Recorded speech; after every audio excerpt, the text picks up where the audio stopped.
To be? That is the question. Well, actually, tonight the question is guilty or not guilty. But we'll be getting to that in a minute. I'm Julia Lupton. And I'm Eli Simon. And we'd like to thank all of you for attending our first ever mock trial at UC Irvine.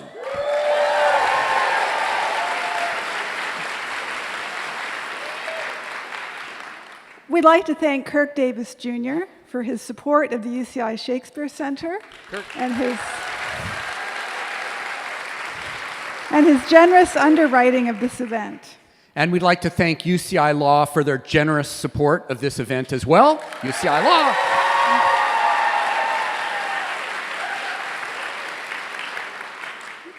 We want to take a moment to thank our Chancellor, Howard Gilman, for his tremendous support of arts and humanities. Chancellor Gilman's founded Illuminations, the Chancellor's Arts and Culture Initiative, which is one of the proud co-sponsors of tonight's event. We also have in the audience with us today Provost Enrique Lavernia,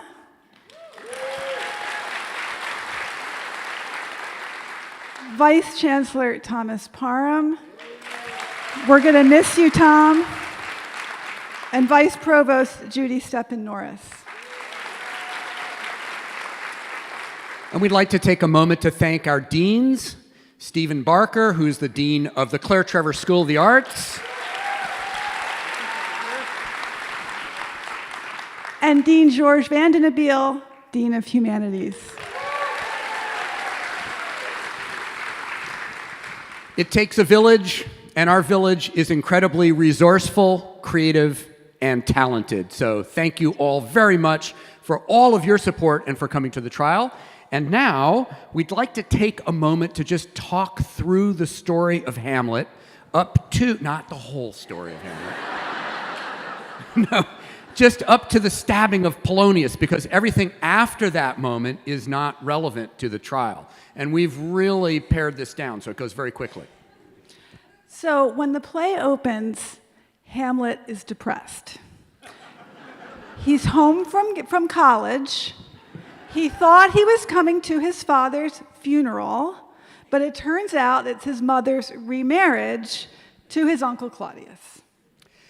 When his father's ghost visits the castle, Hamlet's suspicions are confirmed. The ghost complains that he is unable to rest in peace because he was murdered by Claudius, his uncle. He orders Hamlet to avenge his death, but to spare Gertrude, Hamlet's mother. Like many of my students, Hamlet pretends to be mad so that he can be unobserved and save himself.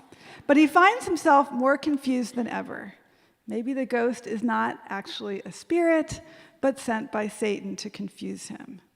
Words immobilize Hamlet, but the world he lives in prizes action.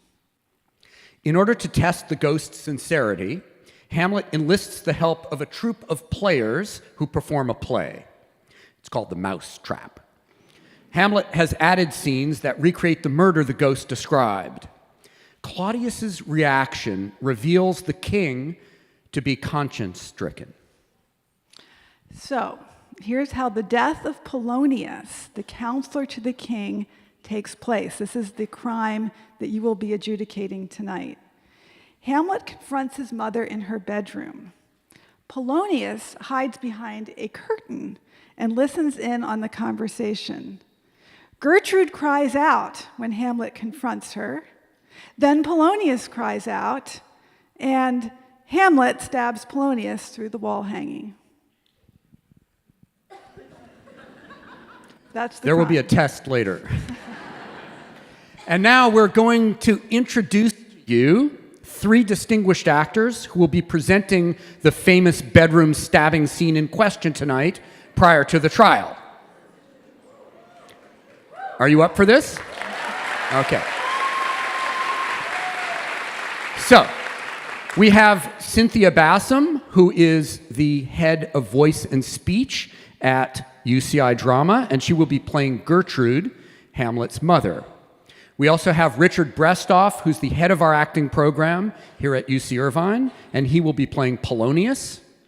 And we have brought back, by special appearance, Zach Houston, Zach played Hamlet for us a couple years back at New Swan Shakespeare Festival, and so he's here to play Hamlet for you. And so here is the famous bedroom scene where the stabbing of Polonius occurs.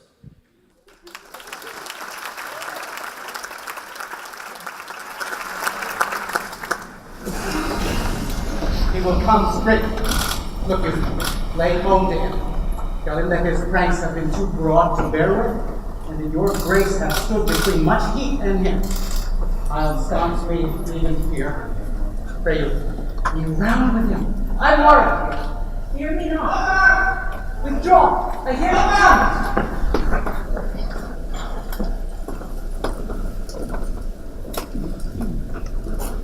Now, mother, what's the matter?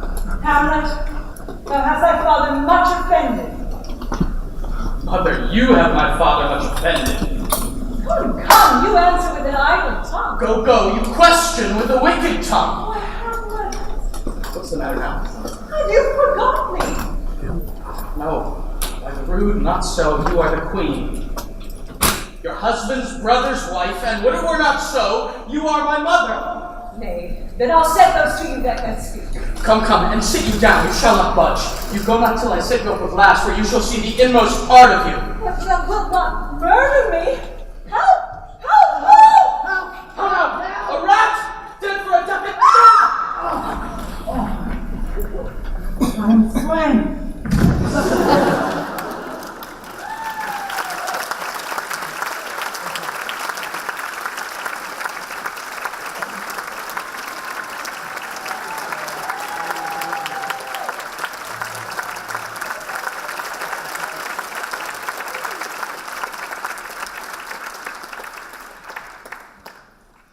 And now, please allow us to introduce the esteemed lawyers and judge for our mock trial.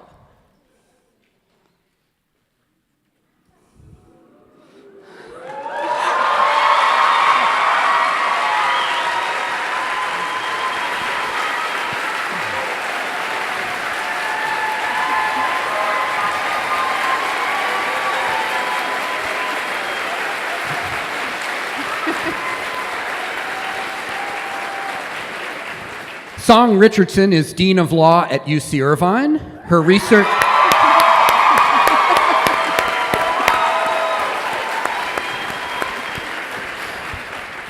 It's a hometown. She was in charge of jury selection, clearly. Her research uses psychology to study criminal procedure, law, and policing. She has received many awards for her scholarship and teaching, and her scholarship has been published by law journals at Yale, Cornell, Northwestern, USC, and the University of Minnesota, among others. She was also recently nominated for OC Business Journal's Woman of the Year.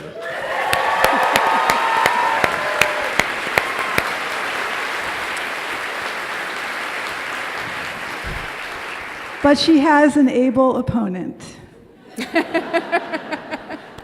Erwin Chemerinsky, found...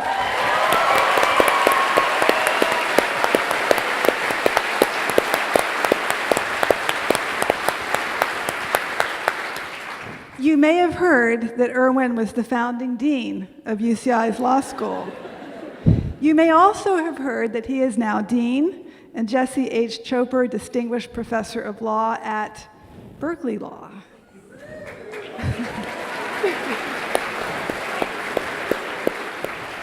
He has written many books, including Free Speech on Campus, co-authored with our own Chancellor Howard Gilman. Woo!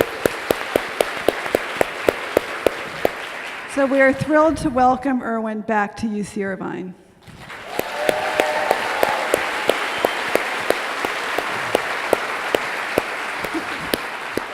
And finally, the Honorable Andrew Guilford is a judge at the United States District Court.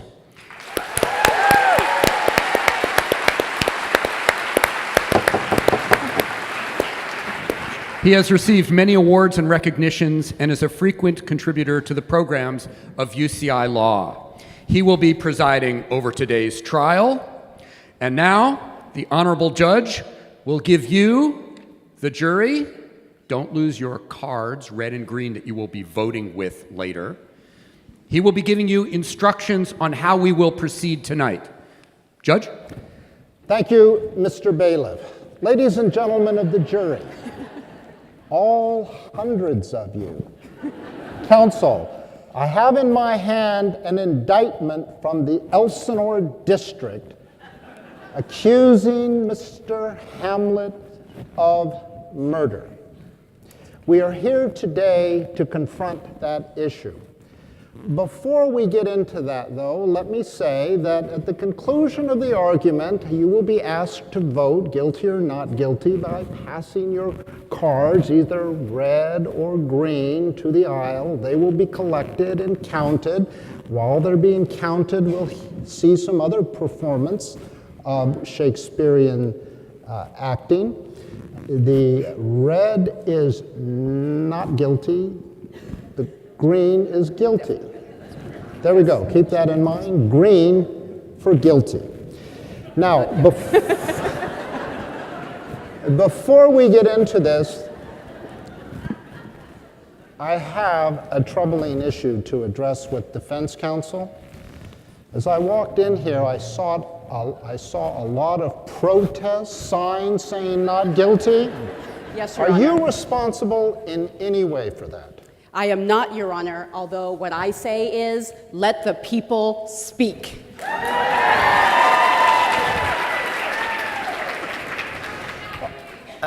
They're still here. All right, I will accept that representation. Ladies and gentlemen of the jury, the facts of this case have haunted humanity down through the centuries. And tonight, we are finally going to determine that key question of guilt or innocence. Now, this is a very important question. As I say, it has haunted us forever. And to decide this issue, we have gathered together two of the greatest minds in the world here today, and we are honored to have them. Now, we're going to start with the dean of the greatest law school in California.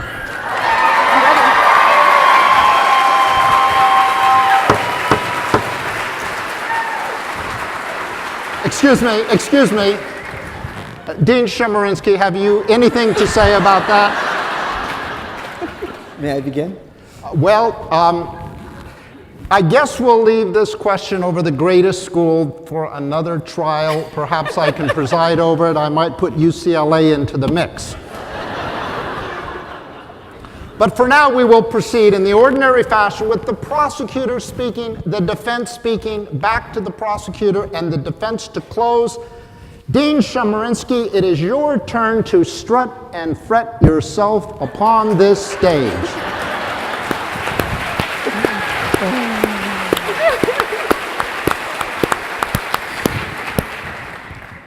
Ladies and gentlemen of the jury, Judge Guilford, it's an honor and a great pleasure to appear before you, and it's wonderful to be home.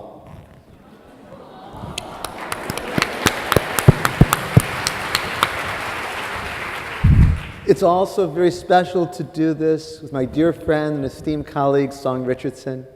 I care very deeply about UCI Law School, and it could not possibly have a better person to lead it to be dean than Song Richardson.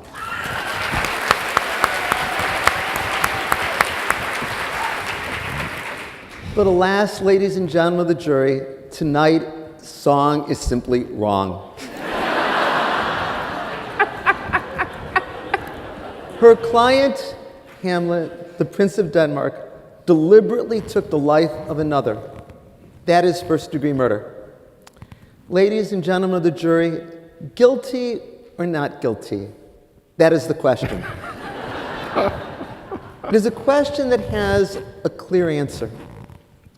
You're an unusual jury because you got to see the facts for yourself. You don't need to rely on witnesses to tell you what happened.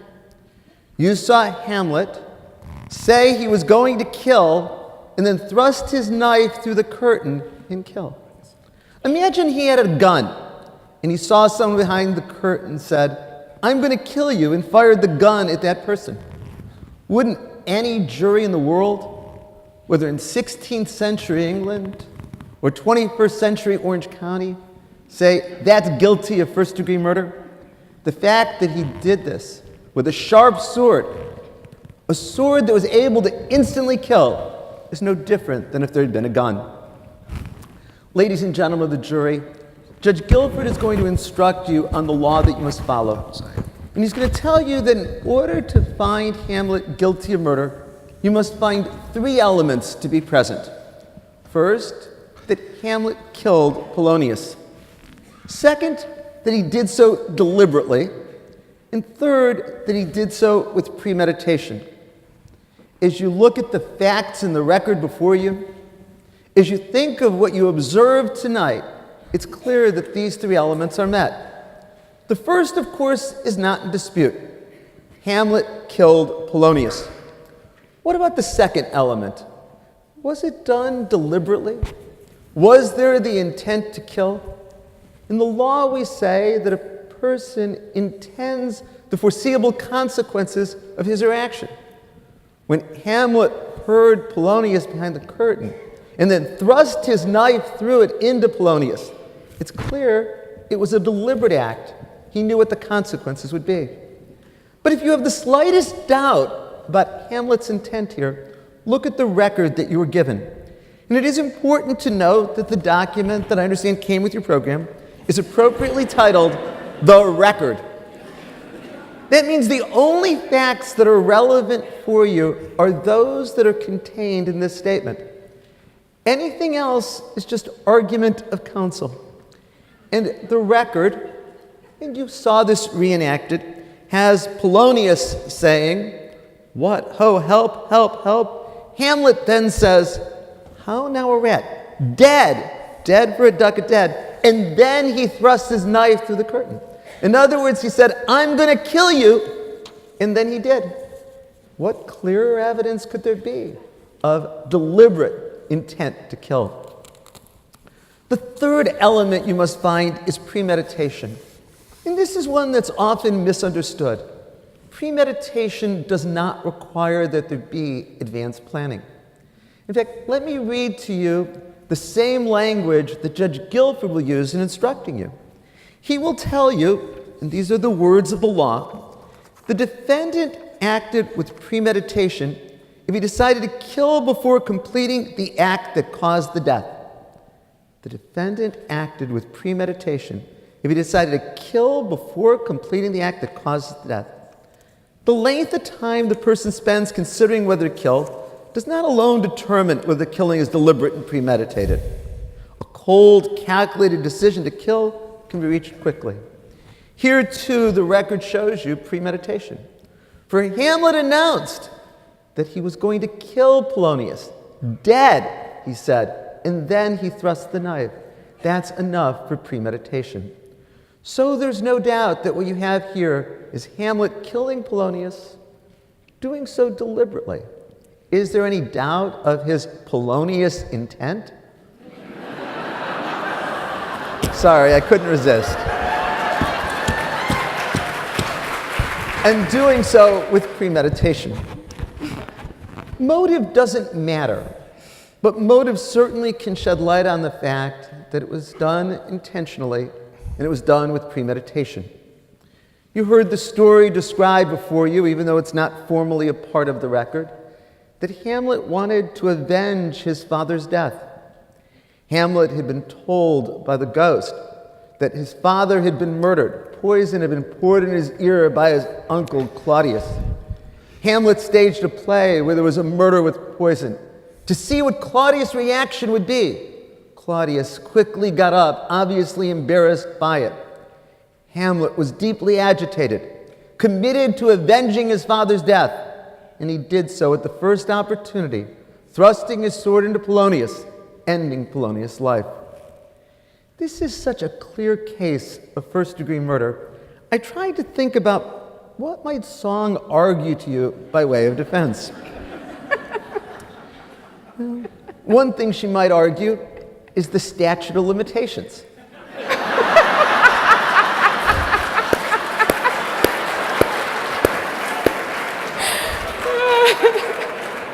Admittedly, this occurred a long time ago. But there's a problem with that argument. There is no statute of limitations for the crime of murder. A second thing she might try to argue to you is the insanity defense. Or to use the words of Paul Simon, she might say, poor Hamlet, still crazy after all these years. But here it will be again very important that you follow Judge Guilford's instructions. There's a difference between saying that somebody, in a colloquial sense, is crazy, and saying that they were legally insane at the time of the crime. And so again, let me remind you of what Judge Guilford will instruct you as to. He will tell you that in order to find that Hamlet was legally insane, it must be one, when he committed the crime, he had a mental disease or defect, and two, because of that disease or defect, he was incapable of knowing or understanding the nature and quality of his act, or was incapable of knowing or understanding that the act was morally or legally wrong. Study the record before you. Is there any evidence at all that Hamlet had a mental disease or defect? And also, is there any indication that Hamlet was unaware of what he was doing? He announced he was killing. He said dead before he thrust the knife. That certainly shows he was aware of the consequences. Now, if we look beyond the record, the evidence is even worse for Hamlet. He said he was going to feign being crazy. He said he was going to, quote, put on an antic disposition. He said he was going to act strange or odd. He told his friend Guildenstern, and I know Rosencrantz and Guildenstern are dead, that he was going to act crazy. But acting crazy is not enough in order to be deemed legally insane. Well, maybe there's one other thing that Song might do for you. She might do what defense counsels always try, to beg for mercy for her client, to play on your sympathies. After all, poor Hamlet learned that his father, the King of Denmark, was dead. His mother quickly remarried, married the man who had killed his father. We should have sympathy for that.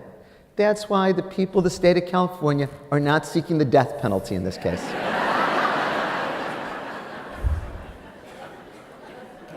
But in all seriousness, this case reflects something very basic about the rule of law. The core of the rule of law is that no one, not the Prince of Denmark or the President of the United States, is above the law.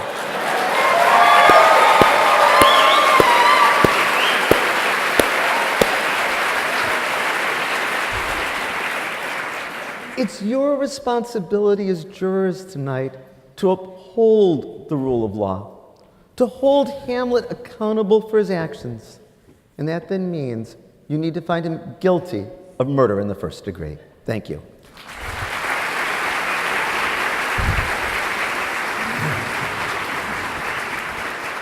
Thank you, counsel. Proceed. Thank you.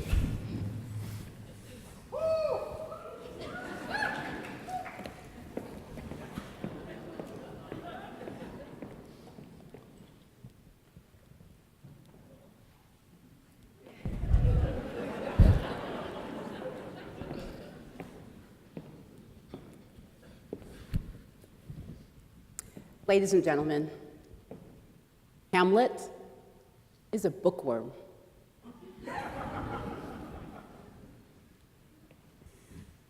Just a few months before his father's murder, Hamlet was so excited.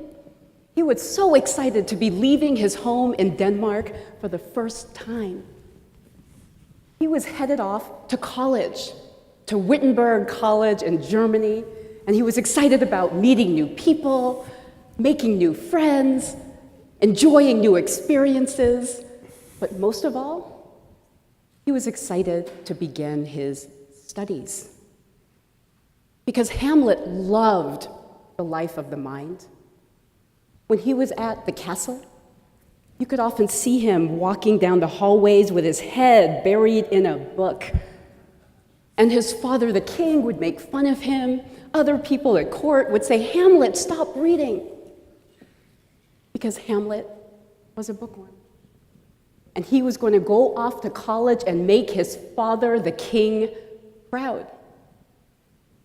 And so on the day of his departure to Germany, he packed up all of his bags, including a trunk full of his favorite books on philosophy, literature, poetry. And then he went up to his parents' room, a place he always felt love, a place he always felt safe, a place where he was going to say goodbye to his parents. And so in his parents' room, his mom, she put her small hand up to his cheek and kissed him goodbye. And then his father, the king, gave him a big bear hug, as he would often do, and said, "Son, make me proud. I can't wait for you to come back home." And then Hamlet went to begin the next chapter of his life. He was young, he had no worries, he was excited.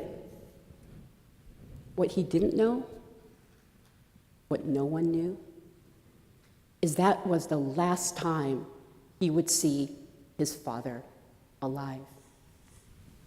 What no one knew is that while they were excitedly preparing for Hamlet's departure, something evil was going on in Claudius's mind.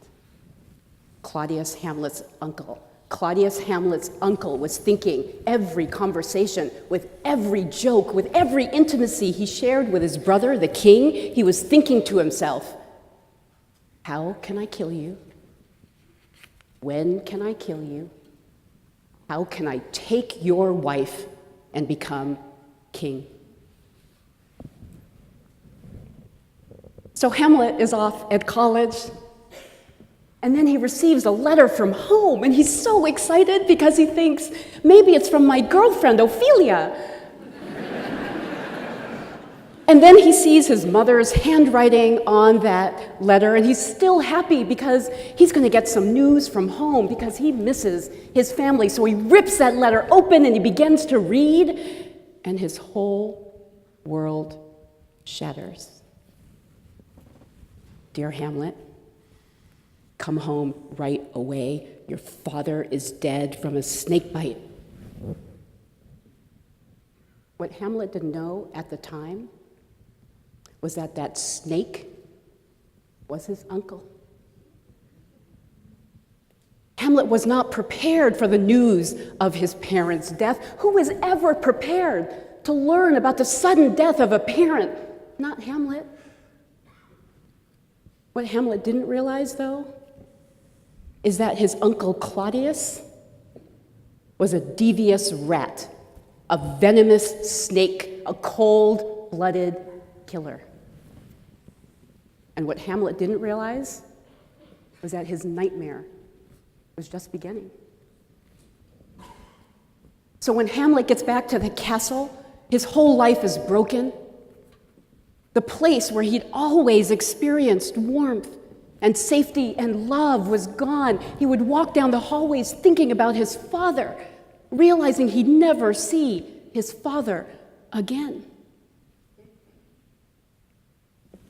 His home had become his prison, and all he wanted to do was to go back to school, go back to college, because he can't get over his grief. He feels sick all the time. He is depressed all the time. And less than 2 months after his father's death, his mother has married his uncle, and his uncle has become the king.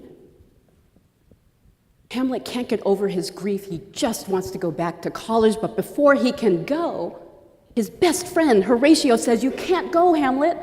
I've just seen your father's ghost." Imagine how Hamlet felt. He's thrilled at the prospect he can see his father again. Maybe seeing his father again will give him some closure. Maybe seeing his father will give him some understanding about how his mother could remarry so quickly, and maybe seeing his father will help him get over his grief. But then, what Hamlet learns from his father's ghost does not give him any closure.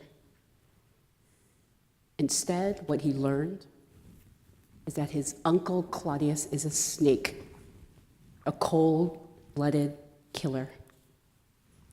And young Hamlet, the bookworm, becomes afraid because he realizes if Claudius would kill his own brother to get the crown, then Claudius would kill Hamlet to keep it. So Hamlet learns this news, and Hamlet, the young bookworm, can't tell anybody. He has to carry this burden that Claudius is a cold-blooded killer all by himself. He doesn't tell his mom. He doesn't tell his best friend Horatio. He doesn't tell anyone at court. Why? Because Hamlet, the bookworm, is scared of his uncle Claudius. So instead, what does Hamlet do? He knows he needs to get proof. Because you can't accuse the king. Claudius is now the king. You cannot accuse the king of murder without proof. What would he say? Claudius is a murderer. How do you know that, Hamlet? My father's ghost told me? So esteemed counsel is right. Hamlet is not insane, but he knew how it would sound if he said, my father's ghost told me. In addition to that, Claudius is a brilliant liar. He convinced everyone at the court that he was the grieving brother. So Hamlet knows, I can't accuse Claudius the king of murder without proof.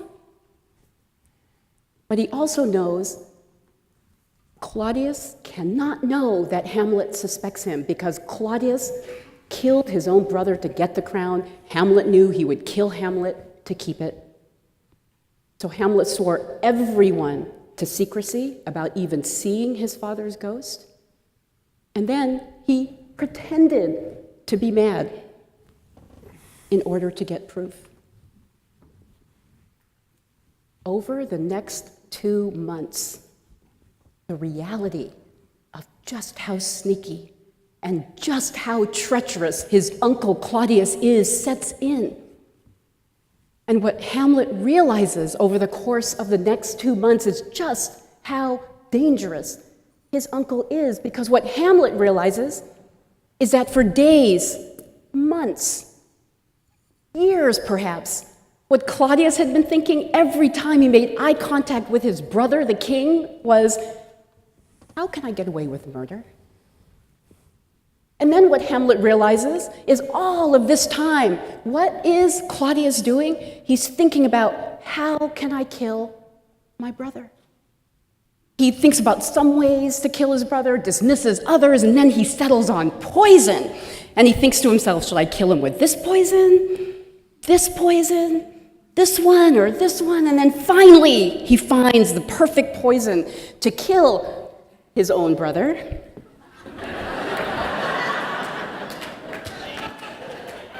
And then what does Claudius do? He practices with that poison. Because what he wants to do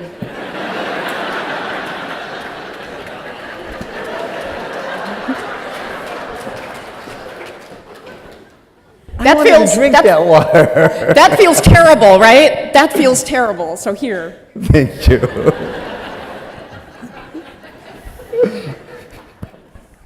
So imagine then how Hamlet felt. You saw how you reacted. You saw how esteemed counsel reacted when he thought I was taking his water.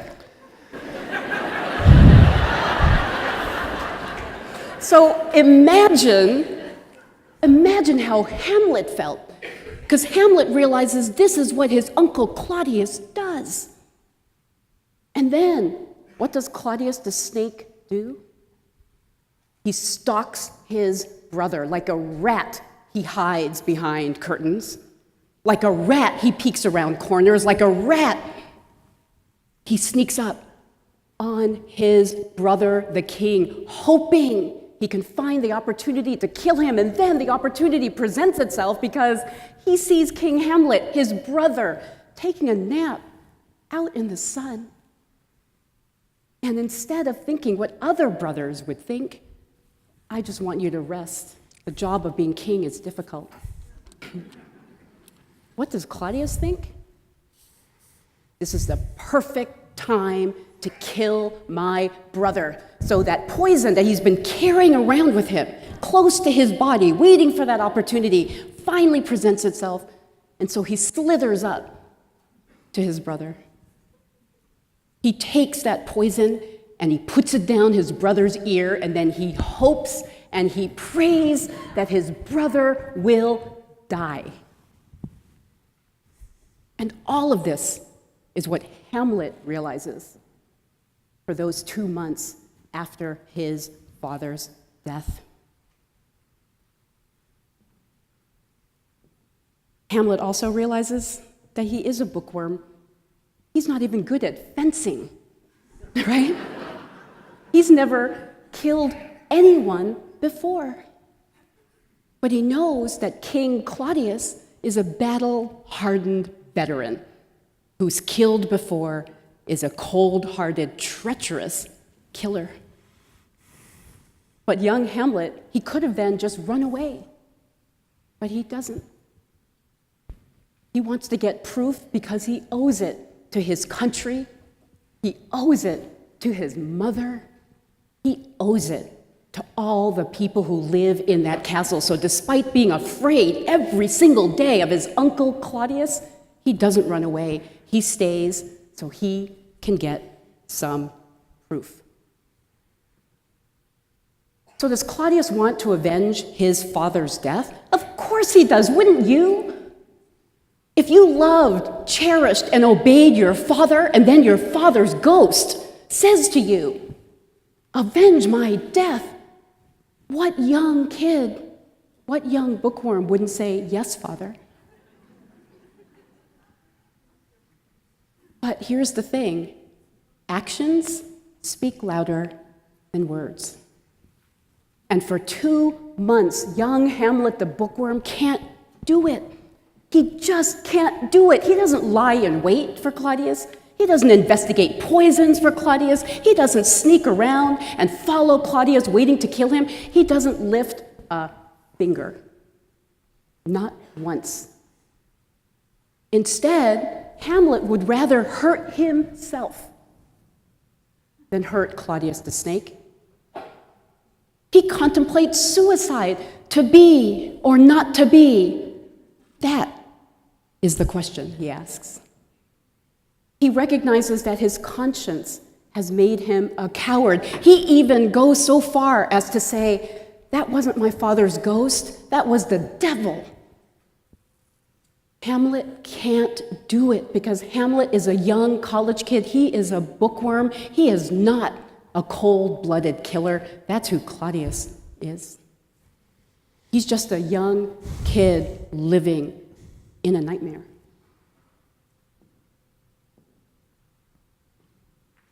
So I want to take you now to the night of Polonius' death. And I want to start with the play.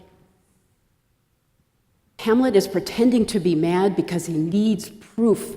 You can't accuse the king without proof. And after that play, once again, actions speak louder than words, because what does Hamlet learn? Claudius is a rat. He's a snake. He's a cold-blooded, venomous killer. And so if he's going to avenge his father's death, as the prosecution said, the time is now. Now is the time to kill his father. And then guess what happens? The perfect opportunity presents itself. Because right after the play, Hamlet sees Claudius in the church. And Claudius is vulnerable. He is on his knees. His back is to Hamlet. He has no idea he has no idea Hamlet's there. No one else is there. This is the perfect opportunity. If Hamlet is a cold-blooded, deliberate, premeditated murderer, this is the time. But he can't do it because he's not a killer. He's not a premeditated first-degree killer. And so he turns his back and walks away. But remember, his father has asked him to do this, and so what Hamlet does is up with a reason for why he doesn't kill Claudius. Because he can't kill a praying man. Now we know Claudius wasn't actually praying, but Hamlet gives himself another reason because he's not a cold-blooded killer. And do you know why you know that's an excuse? Because there are so many things that Hamlet could have done to stop Claudius from praying if he wanted to. He could have said, because remember, they're alone. He could have said, "Hey, Claudius," and then started questioning him about his father's murder. He could have taken a sword and held it to Claudius's back to stop him from praying, and then questioned him about his father's murder. He could have taken a dagger and held it to Claudius's throat to stop him from praying. He could have hidden behind a pew and launched a surprise attack. He could have hidden outside of the church, lay in wait, and then launch a surprise attack. But Hamlet does none of those things because Hamlet is not a cold-blooded, premeditated murderer. He's a young bookworm living in a nightmare. So later that same night, when he knows the truth about Claudius, he's in his mother's bedroom. He's on edge, he's afraid, he's still grief-stricken, and he's afraid because he now knows that death is coming, and death is coming soon. He now knows that Claudius knows that Hamlet knows the truth. So Claudius has to kill Hamlet soon before Hamlet tells anyone else the truth, because now Hamlet has proof, and Hamlet knows that if Claudius is willing to kill his own brother and take his brother's wife to become king, he would certainly kill Hamlet to remain king. And Hamlet also knows that when death comes, it will come in that same sneaky, conniving way that Claudius killed his own brother. But he's in his mother's bedroom. He feels safe. He's afraid of Claudius, but in the bedroom, he feels safe. He's alone with his mother. This is the queen's bedroom, remember? So Hamlet knows when he looks around the room and it's empty, no one is hiding in the queen's bedroom. Who would dare hide in the queen's bedroom? And he feels safe. He's always felt safe in his parents' bedroom. In fact, the last time he was there was when his mother kissed him goodbye when he was leaving for college, and his father gave him that bear hug before he went to college. So he feels safe. And what happens when you feel safe? All of his grief, all of his depression, all of that tension that he's been holding in for months, alone knowing that Claudius is a killer, it comes out, because that's what happens when you feel safe and you're with someone you love. And so he's letting his mom know just how he's been feeling. How could she? How could his mother marry that disgusting killer? How could she? She's his mom. She's supposed to keep him safe. So he is letting loose on his mom in only the way a child can, because he feels safe. He thinks they're alone. So imagine his horror when he realizes they're not. So he's in his mother's room, and he's telling her exactly how he feels, and all of a sudden, he hears a voice. It's a man's voice coming from behind him, coming from behind the curtain. There is no doubt in Hamlet's mind who that is. It is that sneaky, conniving, devious rat, that snake who killed his father. He has no doubt about that. And so when he sees that rat coming towards him, what's he do instinctively, quickly? He kills that rat. And you know what Hamlet was thinking, because he tells you, without any time to think, without any time to lie, he tells you He knows it's his uncle Claudius ready to kill him in that same sneaky way that Claudius killed his own brother. He did what any reasonable person would do. He acted to defend his own life from a killer. He acted in self-defense. So, ladies and gentlemen, the judge will tell you that it is the state's burden to prove guilt beyond a reasonable doubt. But the judge will also tell you one more thing. It's also the state's burden to prove that young Hamlet did not act in self-defense. They must prove beyond a reasonable doubt that Hamlet did not act in self-defense, and they cannot do it. So the state would have you believe that Hamlet is the devious rat, that Hamlet is the venomous snake, that Hamlet is the cold-blooded killer. But there's only one snake in this story. That's Claudius. So we ask you to find Hamlet not guilty. Thank you.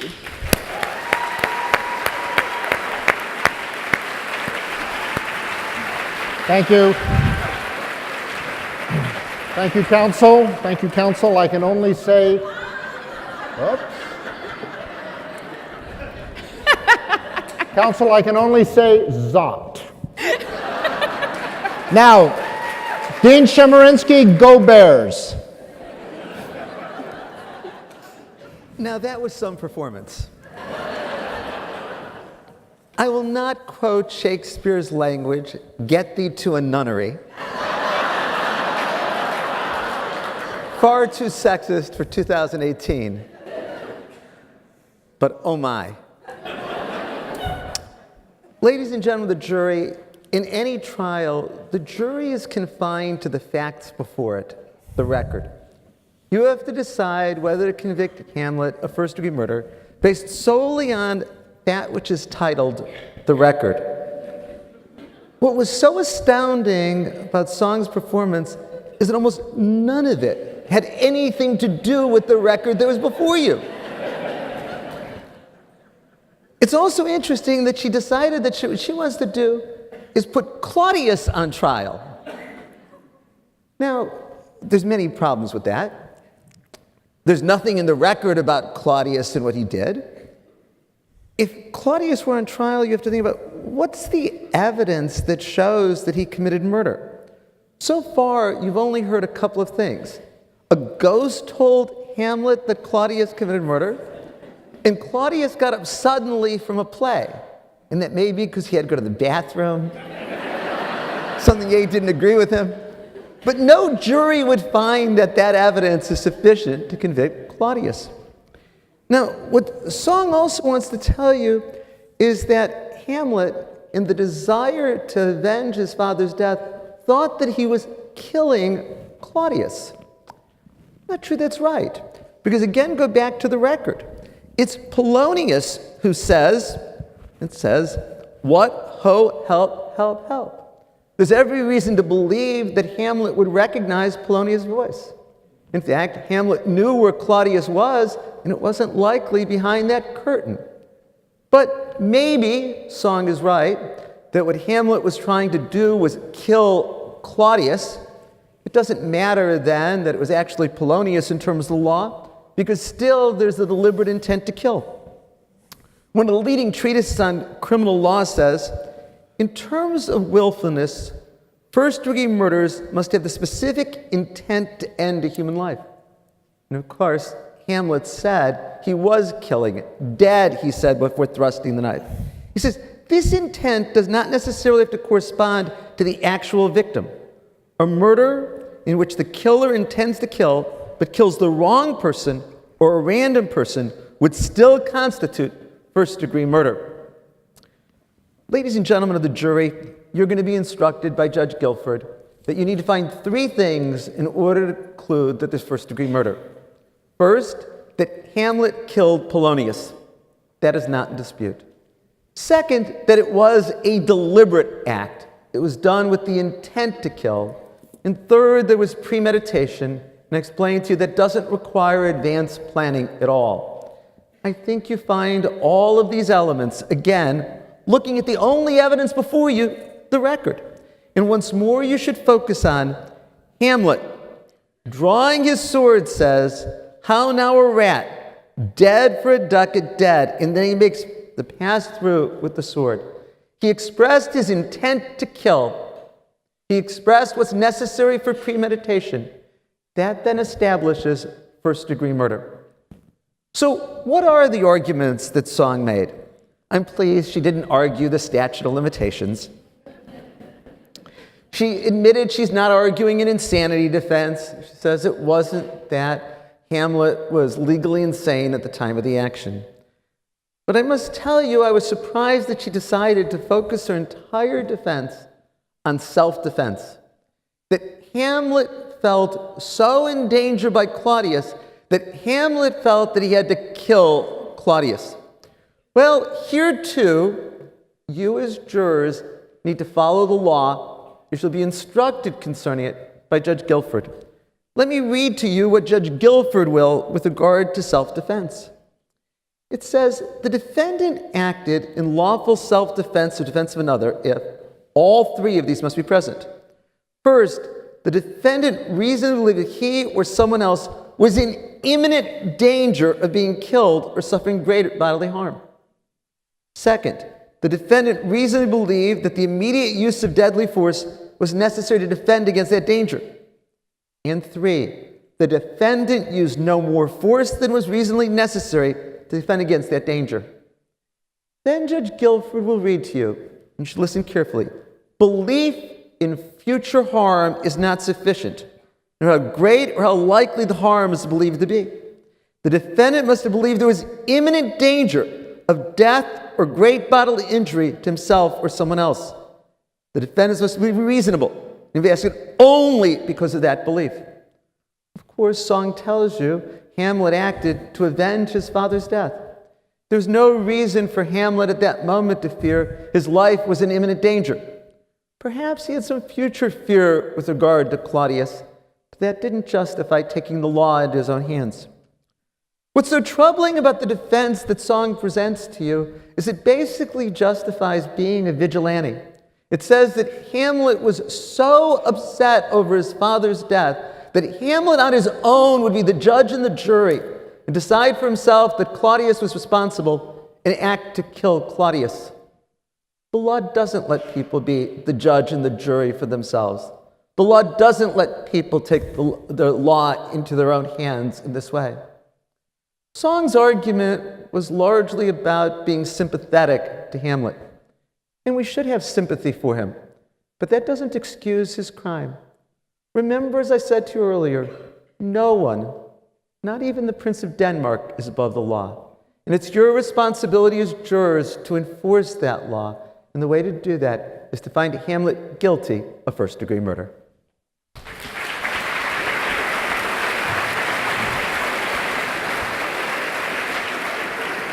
Thank you, Dean. Proceed, Thank you. Dean. So what the state often does when they're desperate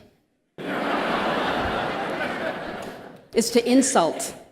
Get thee to a nunnery? No, thank you, I'm married.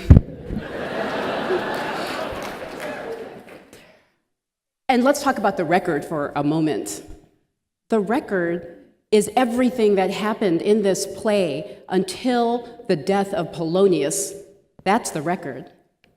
And everything that I talked to you about Hamlet being a young college kid, about Hamlet not being a good fencer, about Claudius being a killer, there's no question about any of those things. But not only that, you can read what the record says, but Polonius was behind a curtain. We don't know whether Hamlet could hear exactly whose voice it was, whether Hamlet could hear exactly what was being said, but what you do know, and here I agree with the state, what matters is what's in Hamlet's head. That's what matters. You can act in self-defense when you reasonably believe that your life is in danger, even if you're wrong. That is the law of self-defense. And so the reason we talked about Claudius, because it's about what Hamlet thinks about Claudius. So I'm not going to repeat everything I told you about what Hamlet thought about this cold-blooded, sneaky killer that night. So I agree with the state. Please follow the law. Please listen to what the judge tells you, because you'll learn a couple of things. Number one, with self-defense, you don't have to be right. You just have to have been incorrect. Right? So it doesn't matter. It's what Hamlet thought about who was behind that curtain, and he reasonably thought that it was Claudius. Not only that, Hamlet doesn't have to retreat. As the judge will tell you, he has a right to stand his ground and meet force with force. And so when he saw that rat coming towards him, he reasonably thought it was his uncle Claudius ready to kill him in the same way that Claudius killed his brother, and he acted with reasonable force, quickly and reasonably, to save his own life. So please, I ask you, follow the law. And let's talk about the ghost for a moment, because it's not just Hamlet who saw the ghost. Horatio saw the ghost. The two other military men who were up in the castle saw the ghost. It's not just Hamlet who saw that ghost. What matters is what is in Hamlet's mind when you determine whether he acted in self-defense. So there's one more thing I want you to listen to very carefully when the judge speaks to you, because the judge will speak to you about where to start your deliberations. And there is no doubt about where you must start. Where you must start is you must look at Hamlet. And it's not that we're asking you for sympathy. Please, that is not what I'm asking you for. What I'm asking you for is what the law requires. You must presume Hamlet guilty. Sorry. And now you really must. Now you really must.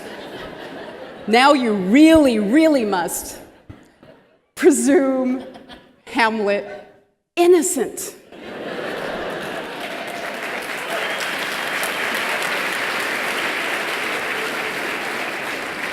And I have just one more thing to say about that, because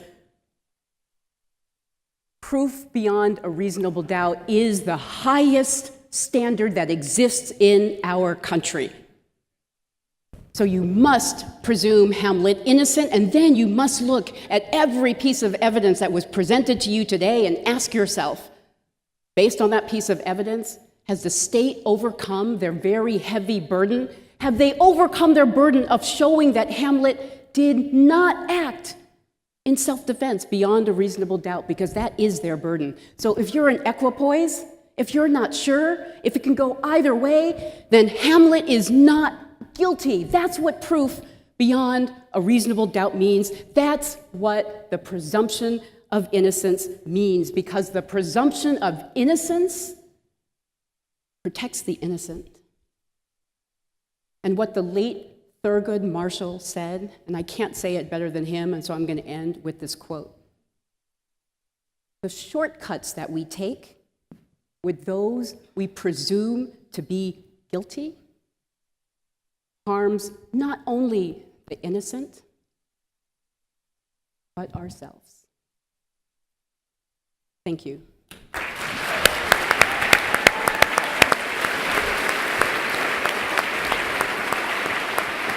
May I ask counsel to approach the bench for just a moment? Here, this. First of all, that was outstanding. Sidebar. No. No? Do we agree? No. And we agreed that Green is guilty. It says so on here. We agree with what? Green is guilty. It says We agree with what? It says here. Oh. It says on the bottom there. This is which card is it? All right. Thank you, counsel. We tried a plea bargain, but it didn't work this time. Never. Well, this has been a tale told by true geniuses, full of sound and fury.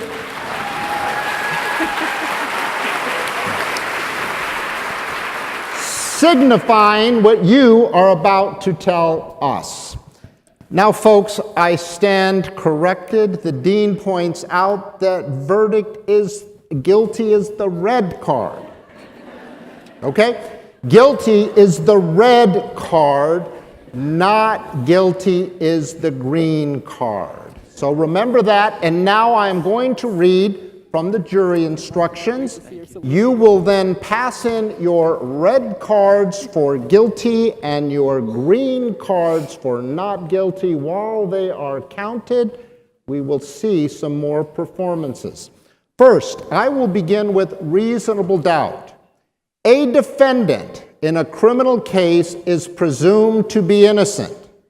This presumption requires the state prove a defendant guilty beyond a reasonable doubt. Proof beyond a reasonable doubt is proof that leaves you with an abiding conviction that the charge is true. In deciding whether the state has proved its case beyond a reasonable doubt, you must impartially compare and consider all the evidence that was received throughout the entire trial. Unless the evidence proves Hamlet guilty beyond a reasonable doubt, you must find him not guilty. First-degree murder. The defendant is not guilty of first-degree murder unless the state proves that he acted willfully, deliberately, and with premeditation. The defendant acted willfully if he intended to kill. The defendant acted deliberately if he carefully weighed the considerations for and against his choice and, knowing the consequences, decided to kill. The defendant acted with premeditation if he decided to kill before completing the act that caused death. A decision to kill made rashly, impulsively, or without careful consideration is not first-degree murder. On the other hand, a cold, calculated decision to kill can be reached quickly. The test is the extent of the reflection, not the length of time. The state has the burden of proving beyond a reasonable doubt that the killing was first-degree murder. If the state has not met this burden, you must find the defendant not guilty of first-degree murder and turn in a green card. Self-defense. The defendant is not guilty of first-degree murder if he killed in self-defense. The defendant acted in lawful self-defense if, 1, the defendant reasonably believed that he was in imminent danger of being killed or suffering great bodily injury. 2, the defendant reasonably believed that the immediate use of deadly force was necessary to defend against the danger. And 3, the defendant used no more force than was necessary to defend against that danger. When deciding whether the defendant's beliefs were reasonable, consider all the circumstances as they were known to and appeared to the defendant, and consider what a reasonable person in a similar situation with similar knowledge would have believed. If the defendant's belief were reasonable, the danger does not need to have actually existed. A defendant is not required to retreat. He is entitled to stand his ground and defend himself.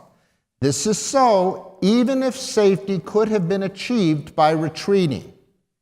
The state has the burden of proving beyond a reasonable doubt that the killing was not justified. If the people have not met this burden, you must find the defendant not guilty of murder. Counsel, are we ready to submit this to the jury? Yes, Your Honor. Yes, Your Honor. Very well. Then, ladies and gentlemen, please pass the cards as we have described. Terrific. Now we're going to tally the votes. And while we tally the votes, we're going to bring Zach Houston back on stage to perform 3 of Hamlet's famous speeches for you.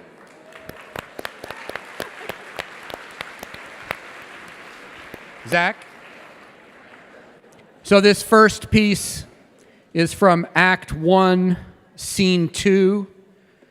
Hamlet is figuring out what's going on in the castle, his place in it, the meaning of life, and what is going on in the play.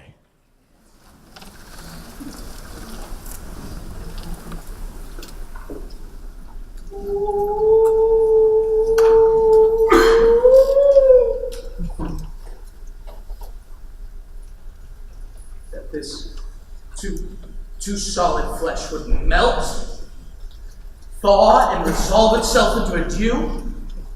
Or that the everlasting had not fixed his canon against self-slaughter? Oh God, how weary, stale, flat, and unprofitable seem to me all the uses of this world. Violence! Upward!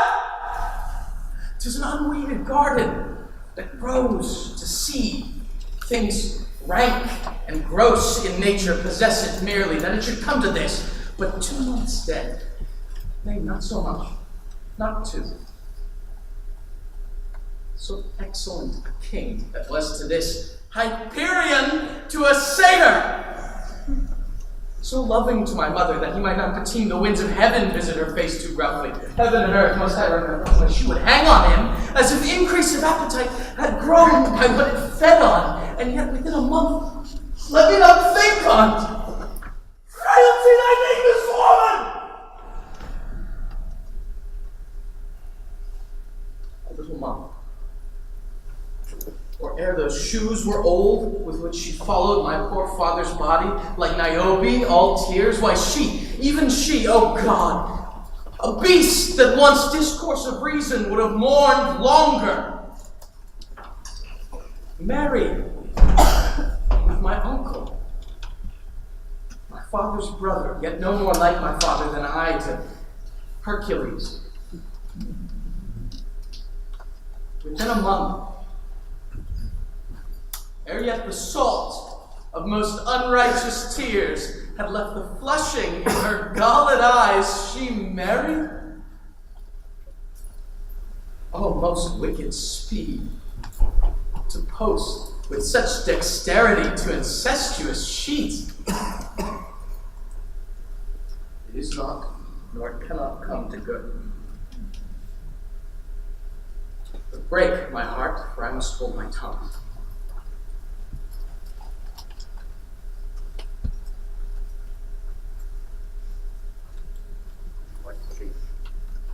Would you like to change your vote now?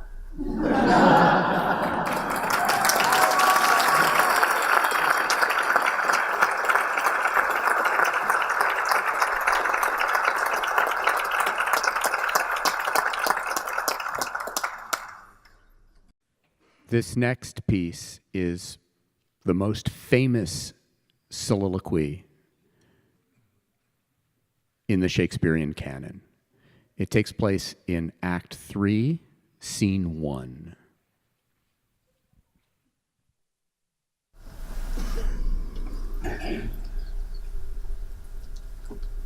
To be or not to be? That is the question. Whether 'tis nobler in the mind to suffer the slings and arrows of outrageous fortune, or to take arms against a sea of troubles and by opposing end them. To die. To sleep, no more. And by a sleep, to say, we end the heartache and the 1,000 natural shocks that flesh is heir to. 'Tis a consummation devoutly to be wished, to die. To sleep. sleep, perchance to dream. Aye, there's the rub. For in that sleep of death, what dreams may come when we have shuffled off this mortal coil must give us pause. There's the respect that makes calamity of so long life. For who would bear the whips and scorns of time? The oppressor's wrong, the proud man's contumely, the pangs of despised love, the law's delay, the insolence of office, and the spurns that patient merit of the unworthy takes, when he himself might his quietus make with a bare bodkin. Who would fardel spare to grunt and sweat under a weary life, but that the dread of something after death, the undiscovered country, from whose bourne no traveler returns, puzzles the will. It makes us rather bear those ills we have than fly to others that we know not of. Thus, conscience does make cowards of us all, and thus the native hue, resolution sickly o'er with the pale cast of thought, and enterprises of great pith and moment with this regard their currents turn awry and lose the name of action. Soft enough, fair Ophelia. Nymph, in thy orisons be all my sins remembered.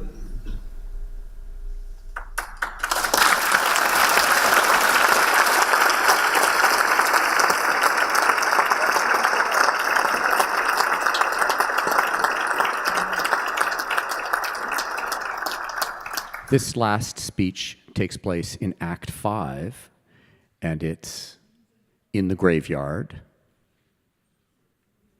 Hamlet finds the skull of the once court jester and contemplates life on earth and what comes after. Let me see.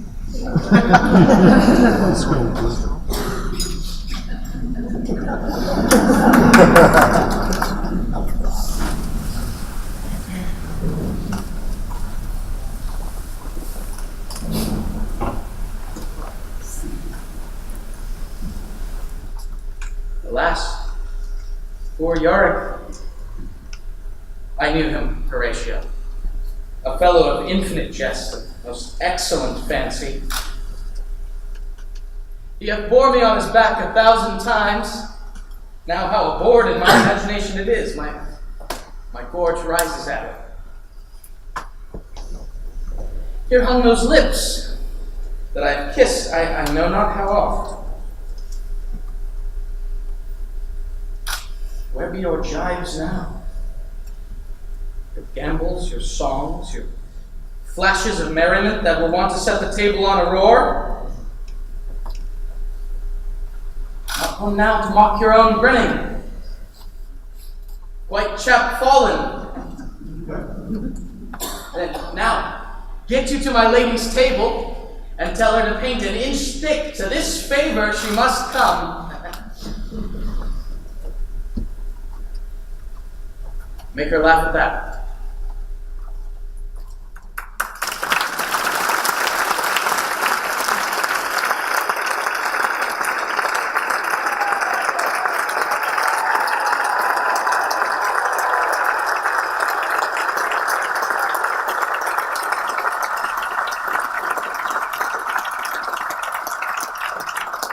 Thank you, Zach. You may join your counsel. So we have a verdict. We weren't sure how long it would take to tally, but our talliers were really quick.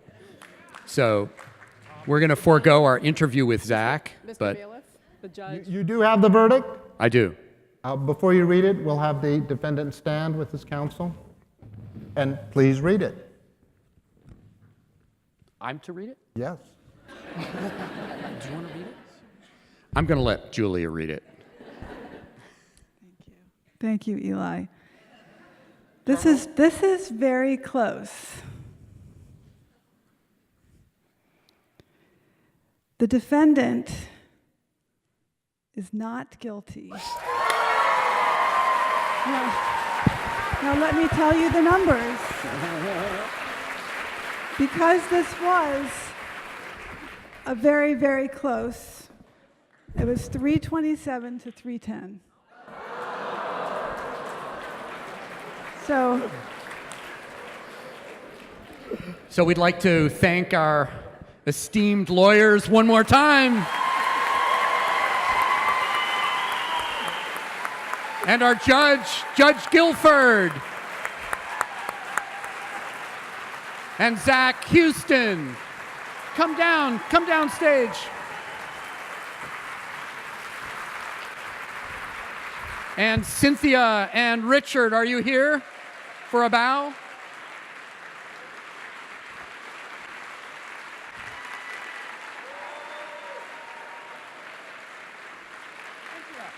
Come up, Cynthia. Cynthia Bassam, the one and only. Thank you so much. I forgot to mention that tickets will be on sale for New Swan Shakespeare Festival this Monday. So be prepared to purchase your tickets, and we'll look forward to seeing you under the stars this summer. Thank you so much, and thank you for coming tonight.